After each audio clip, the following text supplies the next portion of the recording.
Okay, usaping baliktaran. Eto na, lumalabas na ang katotohanan. Syempre, ikaw ba naman, 'di ba?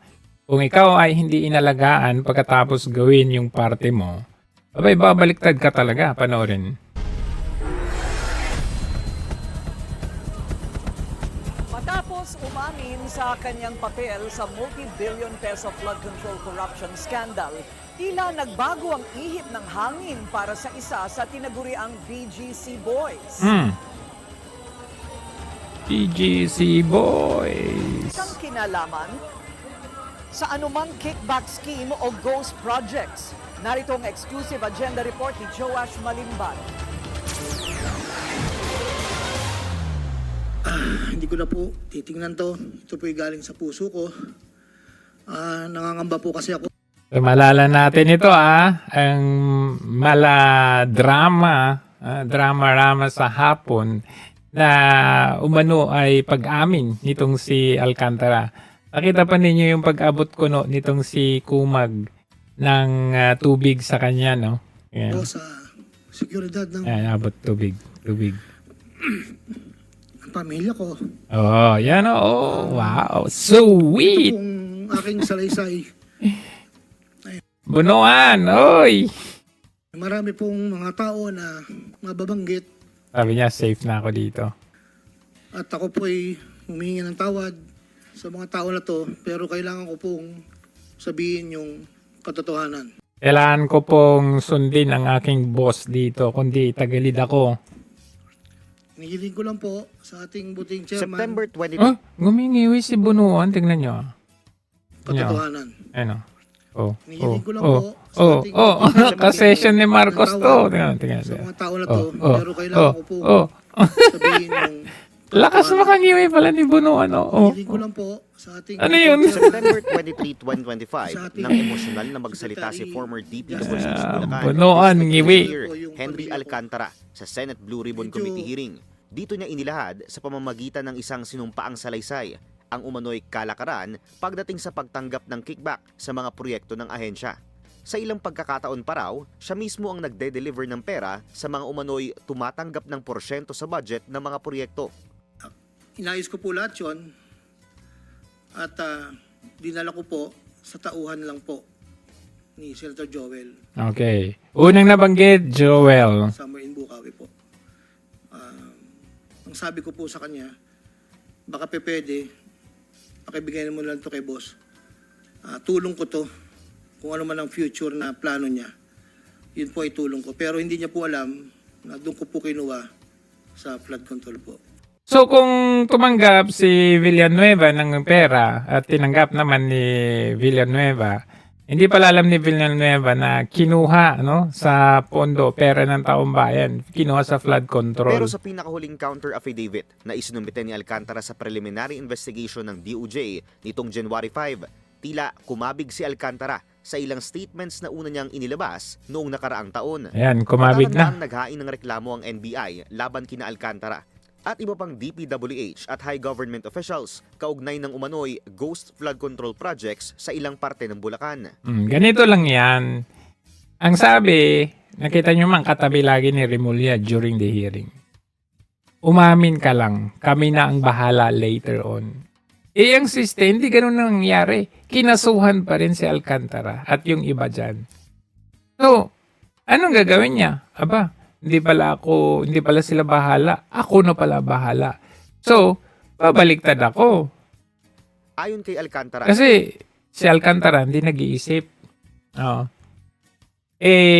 Kung nagawa nga nila yun kay Zaldico, sa'yo pa kaya? Zaldico, nadikit? Kay Romualdez, ikaw pa kaya? dapat umanong madismiss ang kaso laban sa kanya dahil sa kakulangan ng sapat na ebidensya para magkaroon ng reasonable certainty of conviction. Para sa umano'y violations sa Anti-Graft and Corrupt Practices Act, sinabi ni Alcantara na wala umanong ebidensya na may pinapaboran siyang kontraktor, employee o kahit na sinong individual. Wala rin daw witness na nagsasabing nag-approve siya ng irregular payments o falsified reports para sa mga natukoy na proyekto. Wala rin daw maituturing na gross inexcusable negligence dahil deliberate daw na itinago ng kanyang mga tauhan sa kanya ang mga umano'y ghost flood control projects. Dagdag pa ni Alcantara, wala rin daw witness na makapagsasabing nag-facilitate siya ng kahit na anong payout. Oh. Yan 45.2. Sabi niya, no witness states that I facilitated any payout. So, ano yung inamin niya doon sa hearing na nagdala siya kay Senator Villanueva, nagdala siya kay Zaldico? Ano ibig sabihin nun? Di ba siya yun? Siya yung nag-facilitate. So ngayon, sinabi niya wala. Ang question ngayon, putol na ang investigasyon dito. Kasi kung siya yung pinaka-main person to facilitate, district engineer, di ba? Tapos sabi niya ngayon, hindi siya. Wala siyang kalam-alam. So ang tanong ngayon, paano mo itutuloy yung investigation? Kung yung taong umamin, hindi na ngayon. So ibig sabihin, wala na yung chain of evidence dito. Putol na. Can we therefore say na malakas pa rin ang kaso kung mismo na umamin, ngayon ay hindi na? Ang pera na nakalaan para kay Kong Saldi dinadala sa akin. Ako naman po ang nagdadala o naghahatid na hinihinging porsyento ng Kong Saldi sa iba't ibang tao niya. Hindi ko po siya na-meet during pagdadala. Ang tao niya po ay may alias lang Paul at Mark. Paul at Mark Texon. Yung po ay binanggit ni Guteza doon sa kanyang affidavit. So, kung mismong ito umamin, tapos nagsalita si Guteza, match yung kanya lang sinabi doon sa Zaldico, Paul at Mark na yun, paano nyo masasabi na hindi reliable si Guteza? During that time, pinapaniwala nila si Alcantara, Bryce, at saka yung isa, si Mendoza. Si Guteza nung lumabas, kasi palibas ang tinuturo yung dalawa, plus maybe the president, wala daw siyang reputasyon. Dahil sila po yung nag-message po sa akin through Viber, disappearing message po yun, na doon ko po dadalhin. May isa o dalawang beses na dinala ko sa parking lot ng Shangri-La Hotel, Bonifacio Global City, ang porsyento ni Kong Saldi. Paminsan-minsan man, inahatid ko ito sa kanyang bahay sa Ladybug Street, Valle Verde 6, Pasig City. Familiar ba sa inyo yung address na yan? Yan din ang sinabi ni Guteza. Mula Ortigas po, kakaliwa ka stoplight, may gate ka kanan, kakaliwa ka kanan. Makikita na po yung... Same sa description ni Guteza. Kabisadong-kabisado nila. Meaning, may nag-corroborate doon sa sinasabi ni Guteza. Or yung sinasabi ni Alcantara, kinorroborate nitong si Guteza. Sa reklamong malversation of public funds, sinabi ni Alcantara na hindi umano siya nag-utos, nag-authorize o nag-participate sa pagsagawa ng ghost projects dahil tinago raw ng kanyang mga tauhan ang mga nasabing aktibidad. Wala rin daw kahit na anong proof na nakatanggap siya ng personal benefit sa mga natukoy na proyekto. Itinanggi rin ni Alcantara ang alegasyon ng direct bribery at kahit na anong partisipasyon sa mga umano'y bid rigging na ngayon, kung tinatanggi niya na wala siya doon sa bribery, hindi siya guilty doon or wala siyang ginawang ganun. So, paano na yung kaso na ikinaso nila kay Villanueva? Kasi ito yung basihan nila eh. Totoo ba yan o hindi? Kasi sabi niya, wala daw ganun eh. Naganap sa procurement ng mga DPWH project, lalo na't hindi raw ito sakop ng kanyang mga responsibilidad bilang isang district engineer. Aniya, ministerial ang kanyang duty at tagapirma lang daw siya ng mga dokumento na ibinibigay ng kanyang mga subordinate. Sa kabila nito, aabot na sa mahigit 100 milyong piso ang ibinalik ni Alcantara sa DOJ ayon kay Acting Justice Secretary Frederick Vida, kaugnay ng mga umano'y kinurap na pondo ng bayan. Una nang isinuwalat ng abogado ni Senator Joel Villanueva sa On Point ng Billionaire News Channel ang pagbaligtad ni Alcantara, gayon din ng dalawa pa sa tinaguriang BGC Boys na sina Bryce Hernandez at JP Mendoza. Just to be quick about this, he says that engineers Hernandez and Mendoza are the ones responsible for the execution of the flood control projects. Okay. Then two, he was not the one directly overseeing the day-to-day operations of the projects. Again, pointing to the two engineers, Hernandez and Mendoza. Moreover, and this is very telling as far as we are concerned, according to him, there has been no witness that he facilitated any payout. Okay? And then, therefore, he is in effect negating, no, virtually negating what he said that he did the payout. Two engineers are saying that this is Bryce Hernandez and the other one, JP Mendoza, that they are actually withdrawing the statements that they have given in connection with the case that is the subject of the preliminary investigation. For what reason? Because they have not been admitted, contrary to the undertaking of the Department of Justice officials, they have not been admitted to the witness protection program. Ayon sa DOJ, hindi raw muna sila magbibigay ng komento habang ongoing ang preliminary investigation. Wala na. Hindi ma-preempt ang magiging findings ng prosecution. Bumaliktad na sila. Parating na tayo doon. Hindi na kayo makakalayo doon. Kasi the mere fact na may naunang sinabi pero ngayon bumaliktad na, binabawi, putol na yung, yung case. Paano nyo masasabi? Oh, si Joel Villanueva. Oh, si Bong Revilla. Oh, si ganito. Binabawi nila. Paano na ninyo makakounter yan? Kagaya na lamang nito, nakita ninyo, usaping baliktaran tayo, no? Ito yung una nating balita, no? Si Colonel Munggaw ay, tawag nito? Nagpahayag ng kanyang withdrawal of support sa mismong presidente o gobyerno. Anything prior to this Facebook post that you were aware of in terms of him having maybe emotional hardships, or did this catch you completely off guard, or maybe his other colleagues? Okay, there is when you're commanding people, one of the qualities that will help a lot is empathy. Okay, so the basic assumption there is that when you post something like this that is unsolicited and came out of nowhere, it has to come from a place of... Nakasama pala dito sa mga promotion na ito, no? Biruin ninyo, kung mismong kasama ka dito sa promotion na ito, tapos bigla kang nag-withdraw ng support, sobrang laki ng impact nun kay sa government or kay Marcos Jr. Kasi biruin mo, kapopromote mo pinromote mo yung tao, and ikaw pa ay hindi lang biro yung position mo niyan. Nandun ka sa top. May mga hawak kang mga tauhan diyan.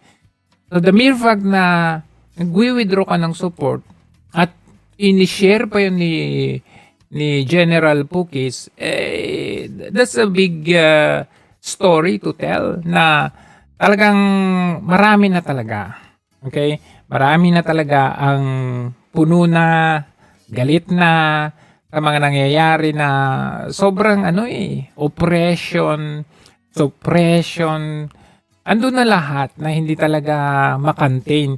Ngayon, itong si Logico na ito, Major General Michael Logico na to, gusto niyang ipalabas dito na hindi kasi merong parang discontentment itong si Munggaw na ito, kaya ganito ganyan, tingnan nyo.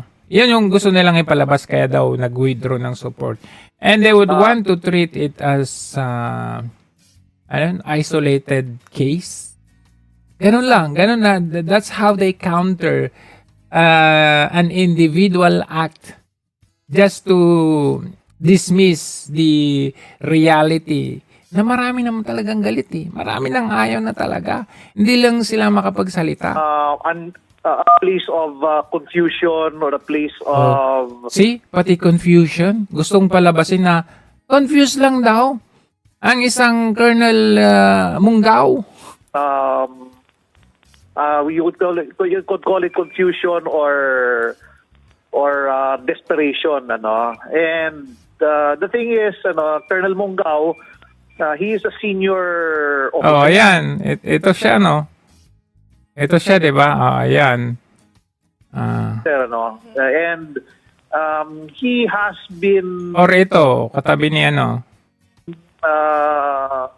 to be honest, ano, he has been passed over, all right, for career advancement. Oh, he has been passed over daw.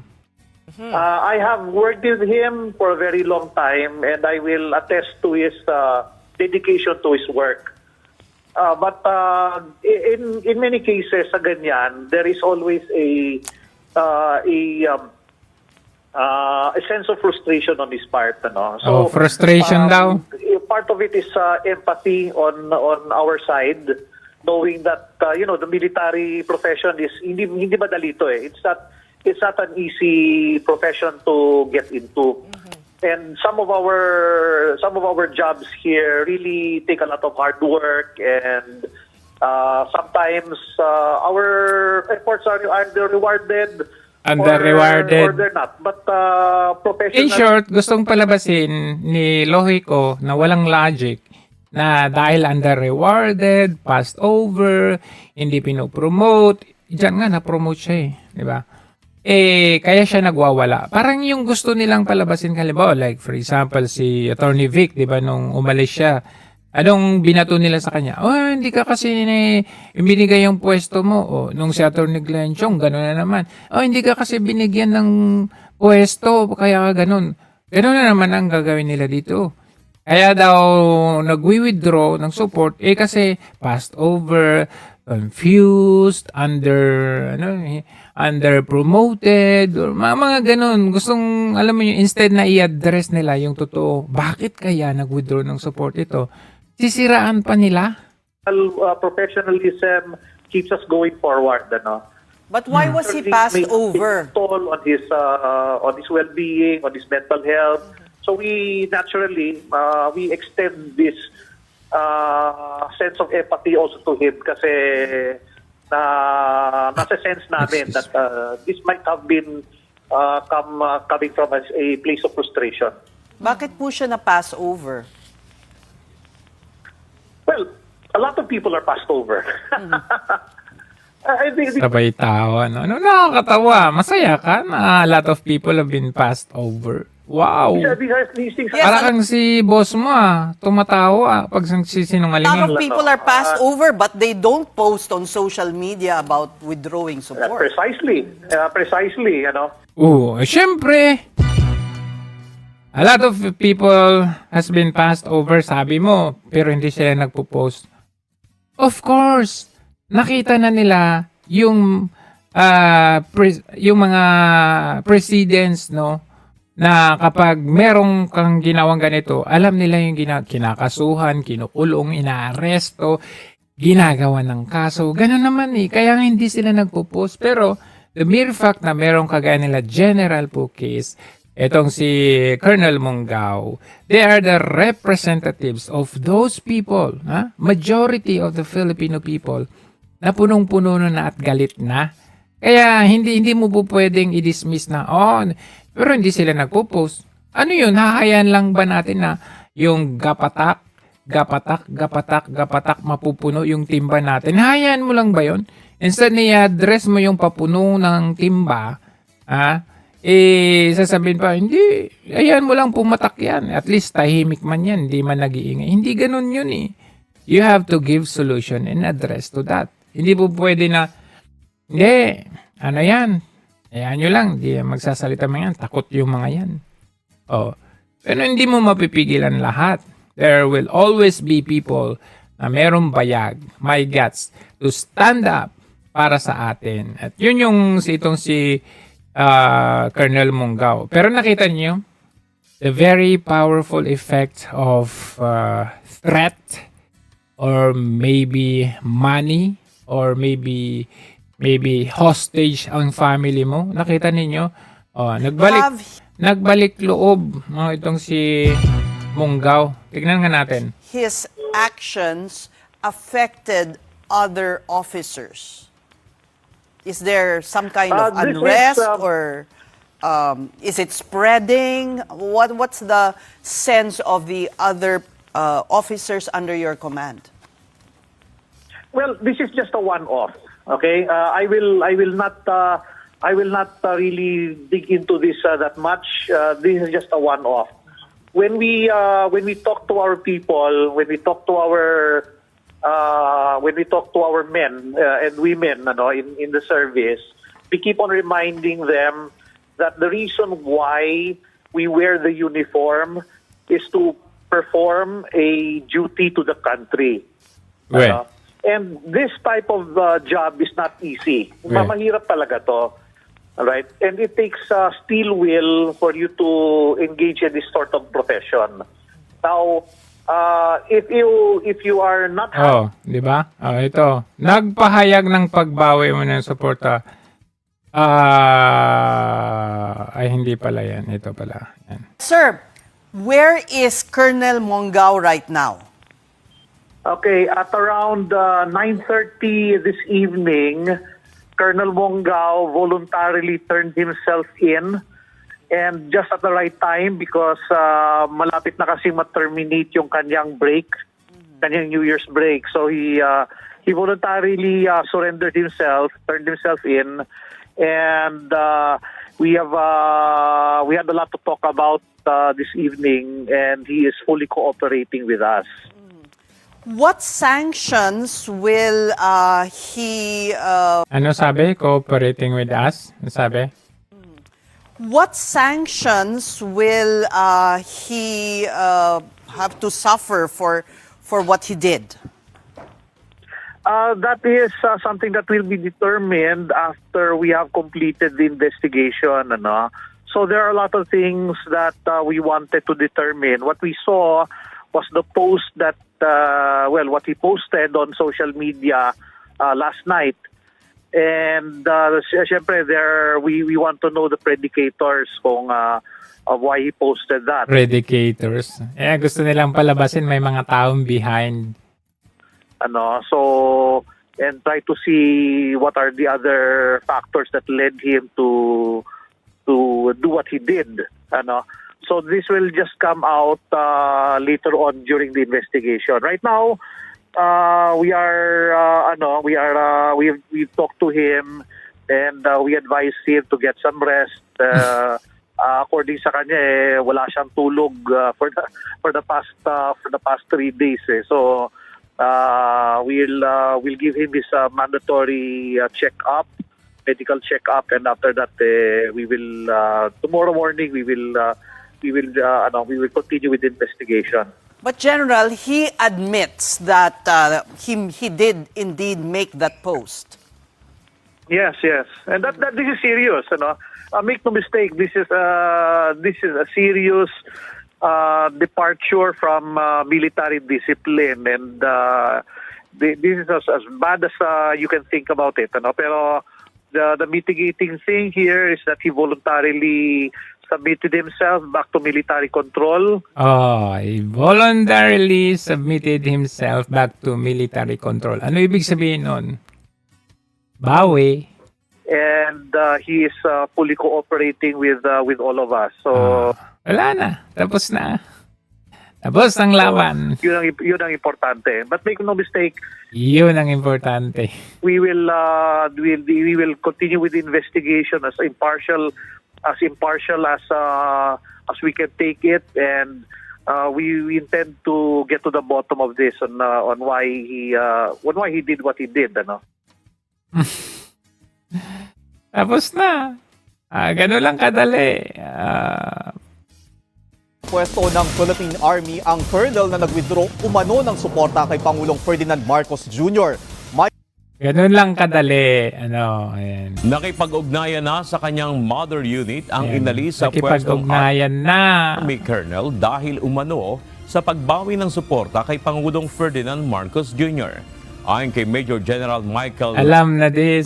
Gico, commander ng Training Command, bandang 7:30 kagabi, voluntaryong nagbalik loob si Colonel Aldi Mongao at isinuko ang kanyang sarili sa kontrol ng militar. Nako. Nagkaroon ng mahabang pag-uusap ang dalawa at nangakong nakikipagtulungan si Colonel Magno sa kasalukuyang isinasagawang investigasyon. Anong Magno? Isinagawa na ang isang investigasyon upang matukoy ang posibleng Alam nyo, mga kasong administratibo at legal. Mike Lohico, as of 7:30 tonight, Colonel Mungao voluntarily submitted himself back to military control. We had a long talk. Wow, he is fully cooperating with our investigation. Alam niyo, hindi ko rin masisisi, no, kung babawiin yung unang nasalaysay. Hindi ko rin siya masisi kasi sobrang sobrang lakas nung kanilang pamamaraan para supilin yung yung ating boses. Hindi ko siya masisi. Meron lang isa kong comment na maganda itong ginawa, no? Like, halimbawa, umpisa na ng kagaya nila General Bukis, tapos ito, yung pag-withdraw ng ganito, yung high-ranking official nag-withdraw ng ganito. Maganda sana kung hindi yung lumabas siya tas mag-isa niya lang. Maganda sana yung kagaya yung ginawa nila nung EDSA.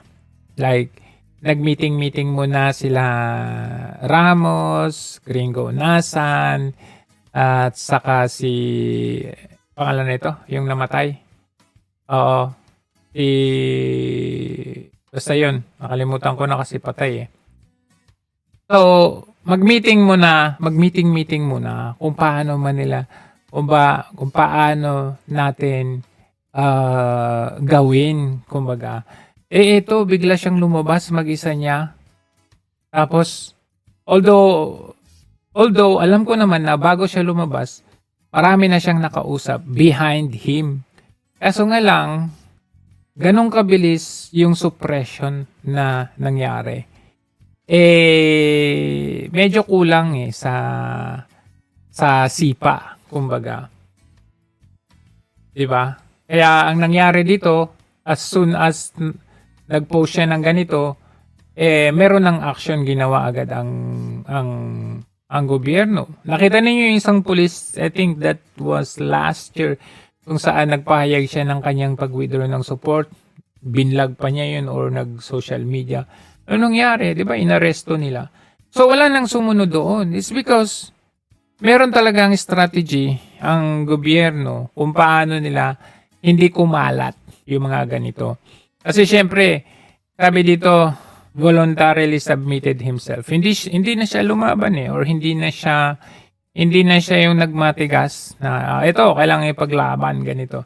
Hindi na, babalik na yan kasi syempre kinausap yan. Unang-una, kung retirement o promotion o maybe involve yung family mo, talaga nga naman matatakot ka talaga.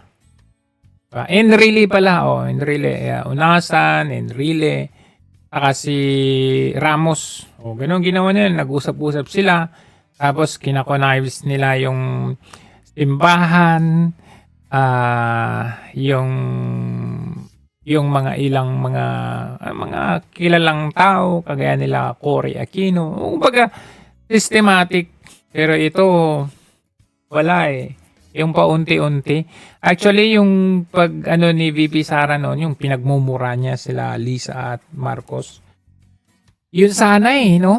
Yung time na yun, dapat sumunod na yung mga lahat-lahat Kasi yun na yun kumbaga, yun yung inaantay natin na dapat magsalita na si Sara, ganun. Ginawa naman niya, pero wala naman, hindi naman ganun katindi ang sumunod na pangyayari. Hanggang sa, ayun, nangyari na lamang na si Tatay Digong. Diba? Na maaring isampa laban. So anyway, ang nangyayari sa bansa natin, wala na sila, kasi busy na yung buong ahensya ng gobyerno sa pagsusupil, pag-oppress sa mga taong kontra sa gobyerno. Kaya kaliwat kanan din ang krimen sa sarili nating bansa. Kumbaga busy ang gobyerno doon sa kanilang sariling interest to the point na hindi nila na-address yung internal issues natin like crimes, like rape, murder, yung holduping, mga ganun. Kaya nga naman hindi mo maiwasan ang kumbaga talamak na ngayon ang krimen. And what's worse, yung involved sa krimen ay yung mismong nagpapatupad ng batas. Ang saklap noon, kagaya nito, tignan nyo. Panggagahasa ang isang pulis na nahaharap sa kasong panggagahasa ang isang pulis na nahulikan pa ang pagdala sa biktima sa isang motel. Grabe. Depensa ng abogado ng pulis, may unawaan ng kanyang kliyente at ang babaeng nagrereklamo. Nakatutok si John Consulta. Exclusive. Ayun, oh, grabe. Grabe, pulis yan ah. Tangay-tangay niya yung babae, walang malay. At mag-ingat kayo ha, delikado. Pag sumasama kayo sa kaya hindi nyo kakilala, ingat-ingat kayo sa mga inumin ninyo. Sa 6 ng umaga nitong December 4, nang makuha na ng CCTV Yay. ang isang babaeng walang malay na dumiretso papasok sa isang motel sa Sampaloc, Maynila. Kawawa yung asawa nitong babae nito. May asawa pa to ah. Sa loob ng motel, makikitang papasok ang lalaki at dadalhin sa ikalawang palapag ang babae.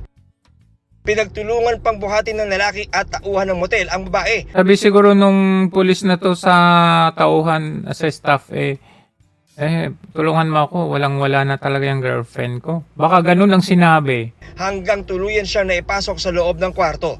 Sa loob ng 3 oras, inabuso raw ang 27 anyos na babaeng biktima ng lalaking bumuhat sa kanya na isa palang pulis na may ranggong patrolman. Kwento ng biktima.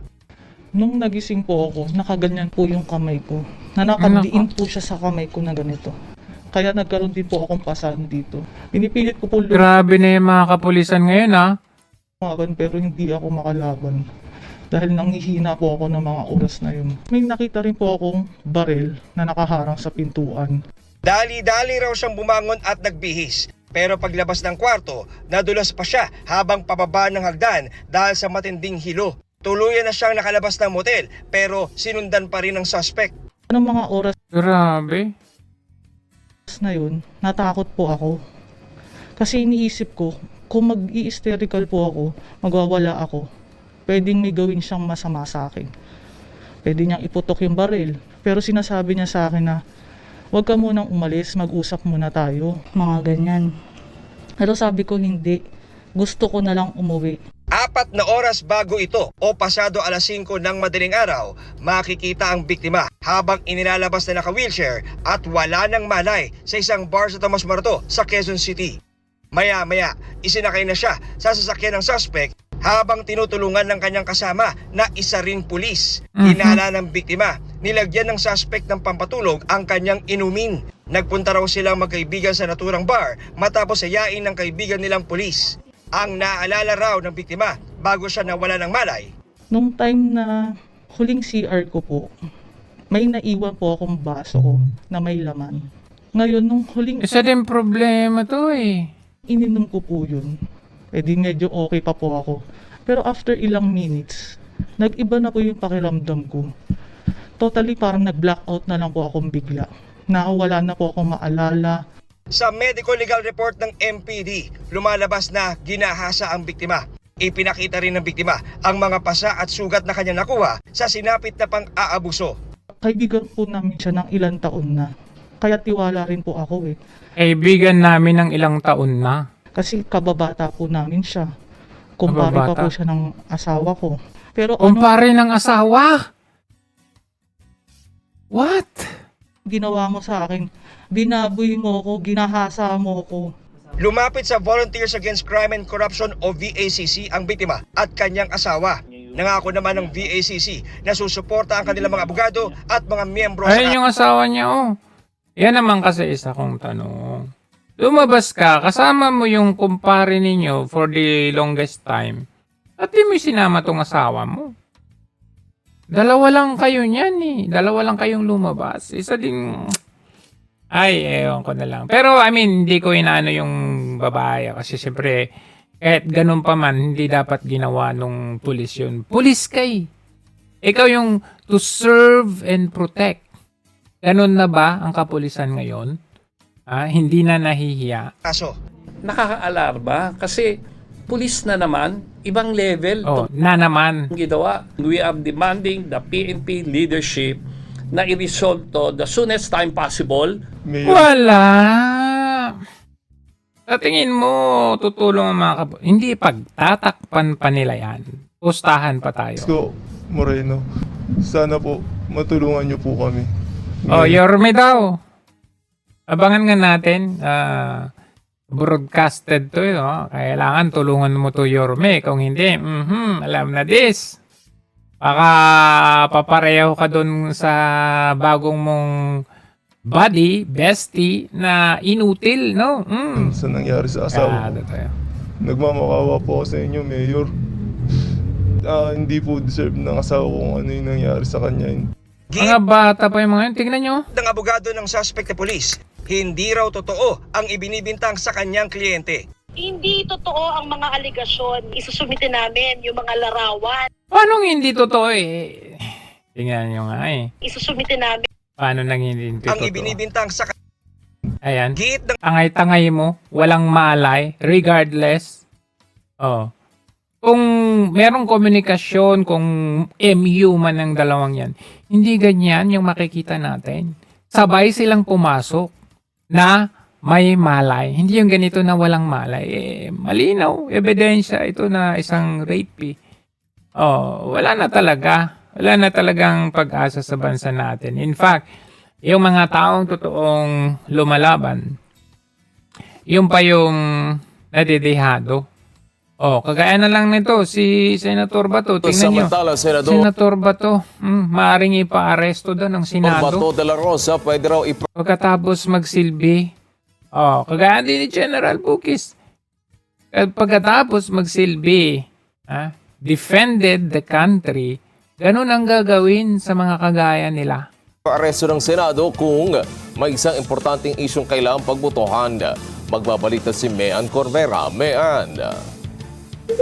Maaari raw ipaaresto ng Senado si Senator Ronald Bato de la Rosa na ngayon ay nagtatago dahil sa umano'y warrant of arrest ng International Criminal Court. Pero sabi ni Senate President Vicente Soto, maaari lang itong gawin kung may importanteng issue o panukalang batas na kailangang pagbotohan at kulang ang kanilang numero. Inihalimbawa ni Soto ang nangyari noon kay dating Senator Ramon Bongrevilla Jr. na ipinahabol sa mga tauhan ng Senate Sergeant at Arms ng Senado at pinagsabihang arestuhin kung hindi babalik sa Senado para bumoto. Hindi lang anya ito magagawa kung ang isang senador ay nasa abroad. Pag-amin naman ni Soto, hanggang ngayon wala pa silang komunikasyon kay De La Rosa. Ilang beses niya na raw itong tinext noong nakaraang taon para kumustahin at itanong ang desisyon sa may hinahawakang komite pero wala siyang natanggap na anumang reply. Tanging asawaan niya nito na si Nancy De La Rosa ang nakakausap niya bilang miyembro ng Senate spouses pero wala silang balita tungkol sa Senado. Grabe, no, yung ngayon. Yung mga imposible sa mga nagdaang administrasyon, lahat ng mga imposible na yun, nagiging posible na ngayon.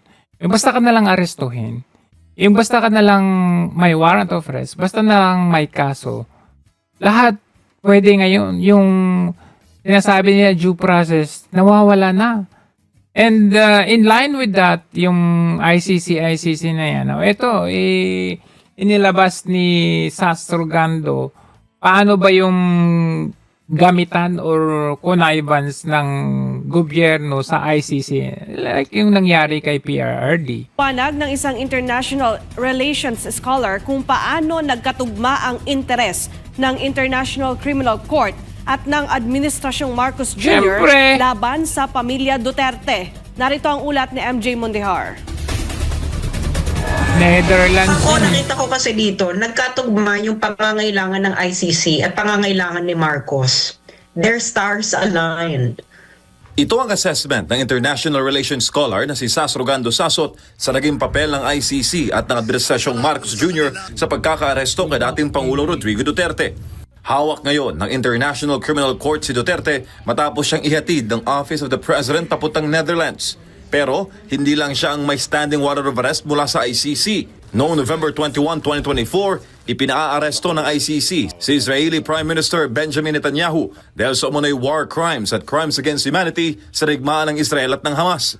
Noong March 17, 2023, inilabas naman ang warrant of arrest para kay Russian President Vladimir Putin, kaugnay ng giyera nito kontra Ukraine. Gayunpaman, nananatiling limitado ang kapangyarihan ng ICC laban sa Israel at Russia. The ICC is now facing a crisis of legitimacy. Hindi ba?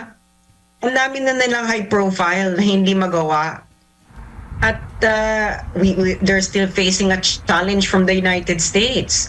So they would like, tapos yung ICC prosecutor facing a sexual harassment case.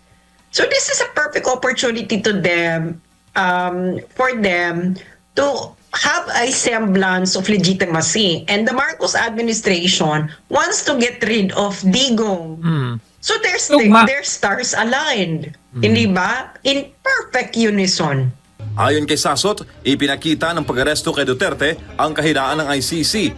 Anya, ang pagkakadetene ng dating Pangulo doon ay bunga ng maruming politika sa Pilipinas at hindi ng aktual na kapangyarihan ng ICC.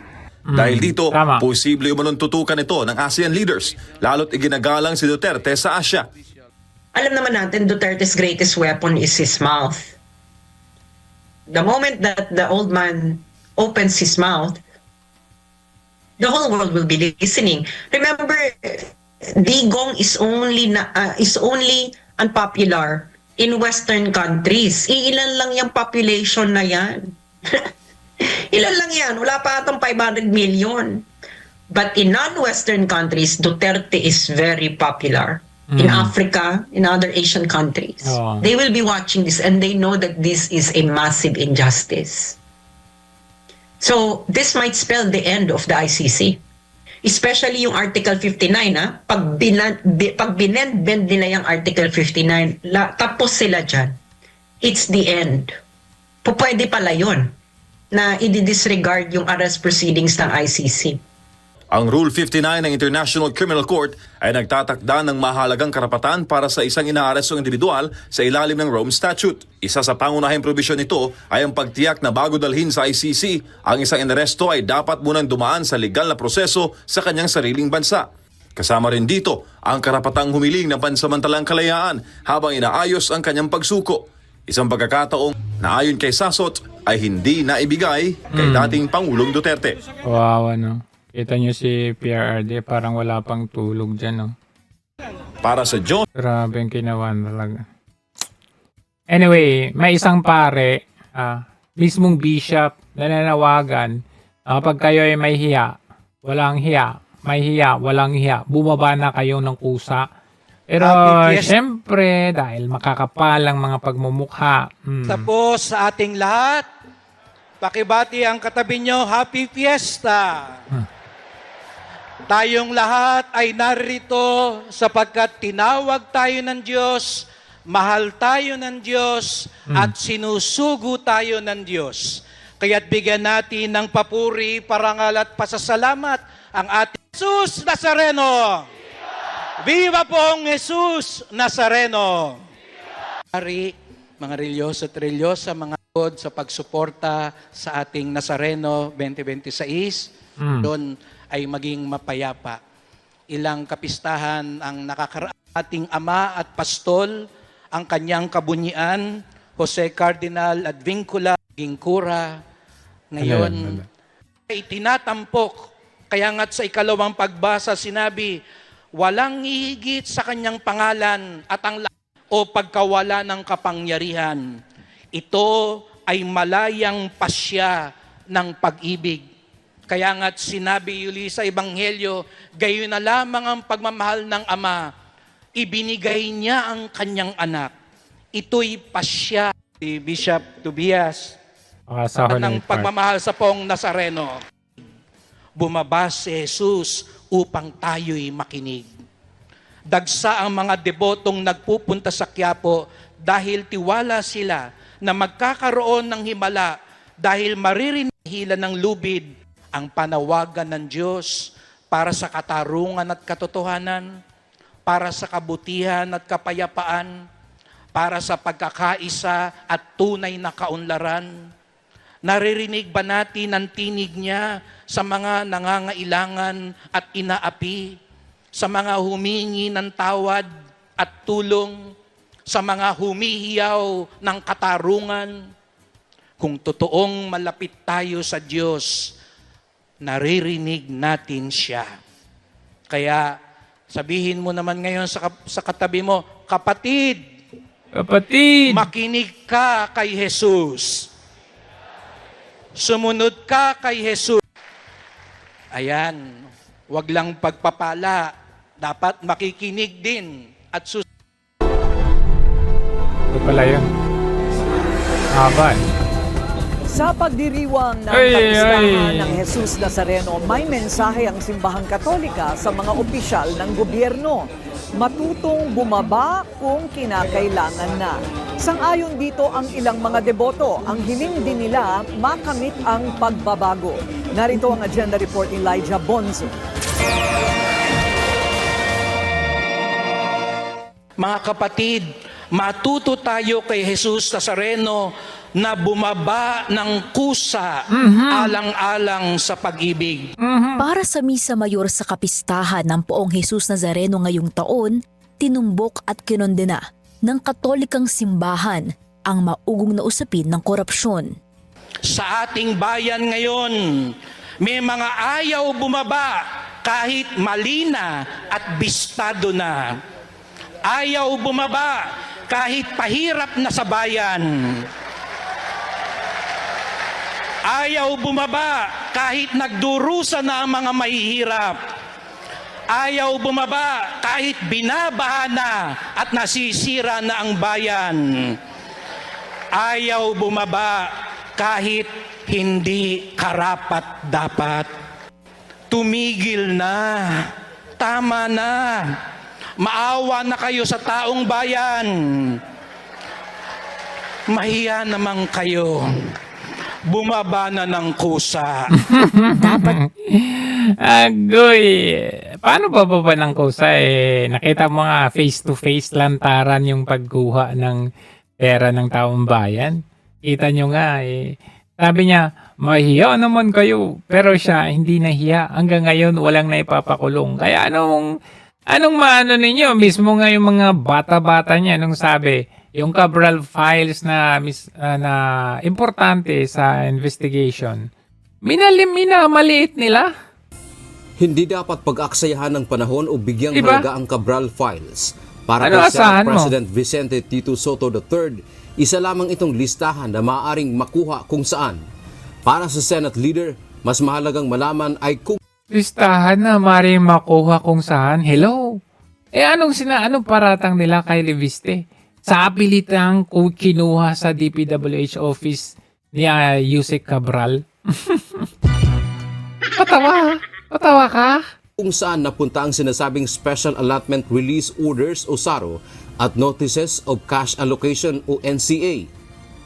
Doon sa tinatawag na Cabral files, alam mo, napapakamot ako ng ulo doon. Tama na. Walang panoorin yan kasi walang kwenta. Dito nga pala sa interview ni tawag nito, interview sa abogado ni Cabral, ni Karen Davila. Natapos ko itong buong interview na to. Hindi man lang tinanong dito ni Karen kung totoo bang namatay or nagpakamatay si Cabral. Pangalawang nakita kong issue dito, sinasabi ng abogado niya na ito, na wala raw siyang kinalaman at walang natanggap ni Singkong Duling. Maniwala ka? For that, parang sinasabi, parang if there was one senator, yung sinasabi, bakit turo ka ng turo? Ba't puro Secretary Bonoan ka ng Secretary Bonoan? Now, when you think about it today, undersecretary nga ako, yung secretary na susunod. Totoo, Parang ganon. yes, totoo. Right? Yeah. Oo. Okay, now, there were... Sorry, Karen, if So, malinaw dito na talagang may something doon sa nangyari kay Cabral. Na for me, it's legitimizing na itinago nila si Cabral. And the mere fact na ditong interview na ito is some sort of cleansing, no? Or hiding something.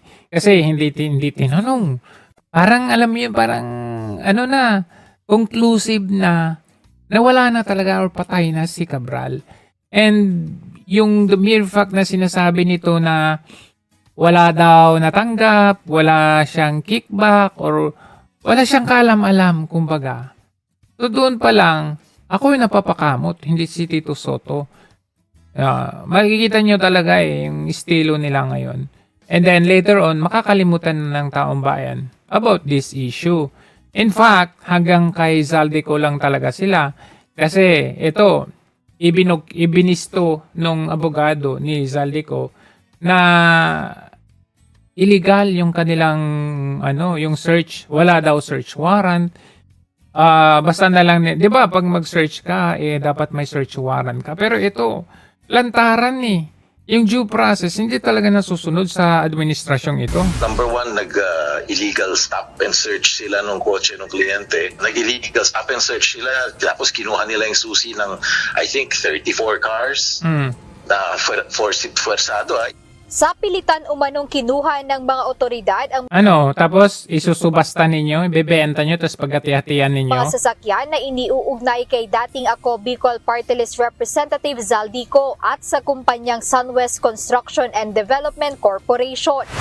Ito ang inihayag ni Attorney Rui Alberto Rondain, legal counsel ng dating mambabatas. Dagdag pa ng abogado, walang search warrant ang mga pulis na nagsagawa ng operasyon. Grabe Humihingi ako kahapon ng search warrant or any other legal process na mag-justify yung search nila at yung pag-confiscate nila.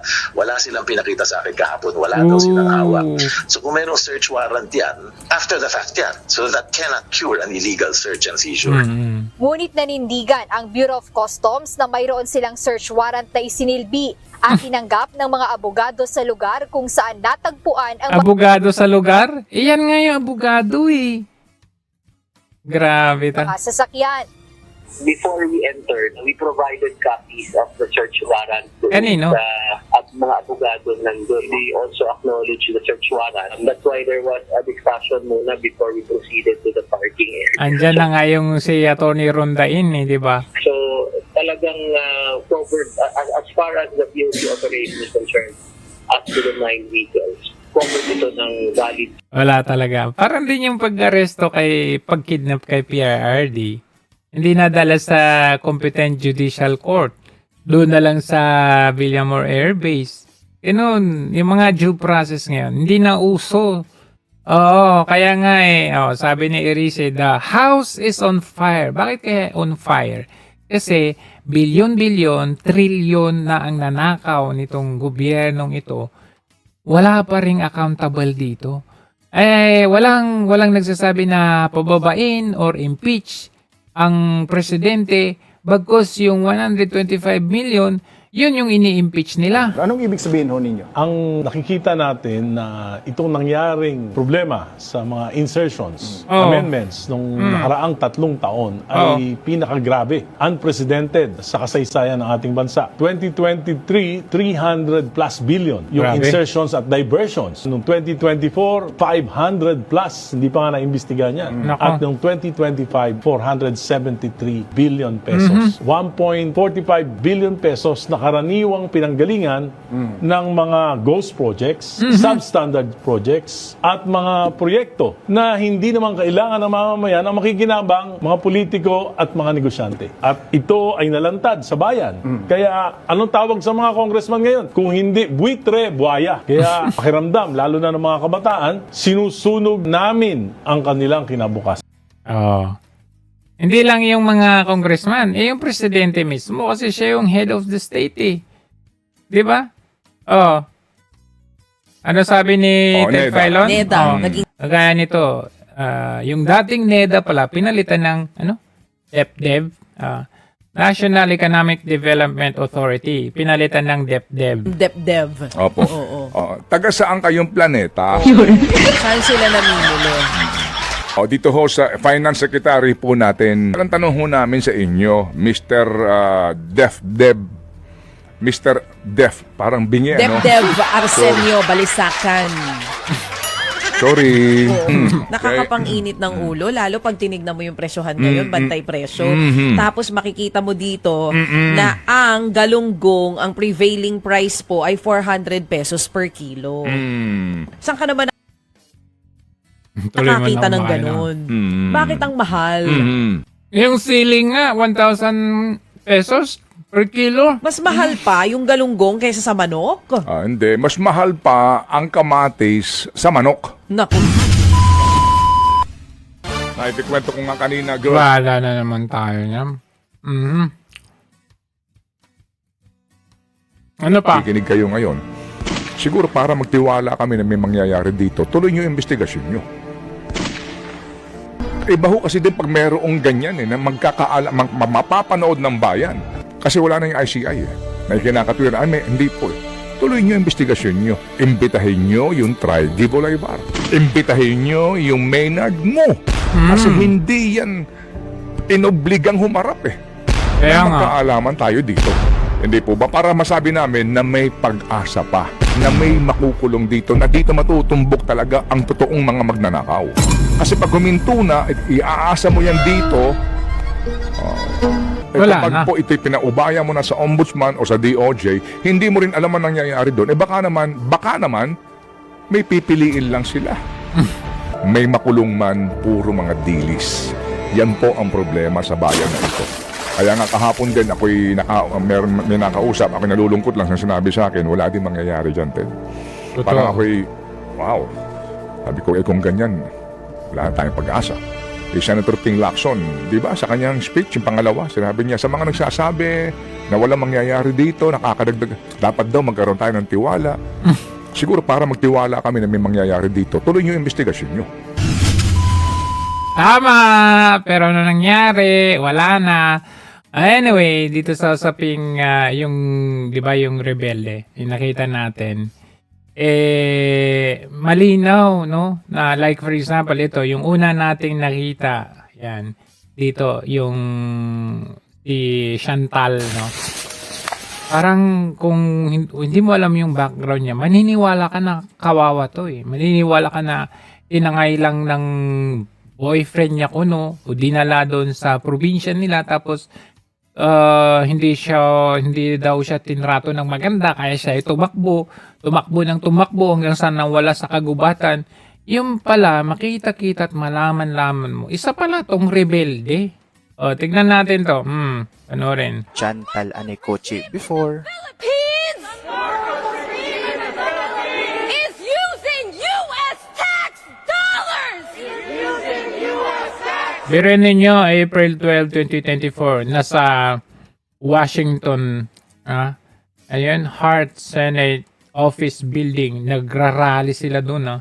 Tapos ngayong taon, nasa Pilipinas na. Ganun kabilis ang recruitment. And indigenous people! In the middle of a drought!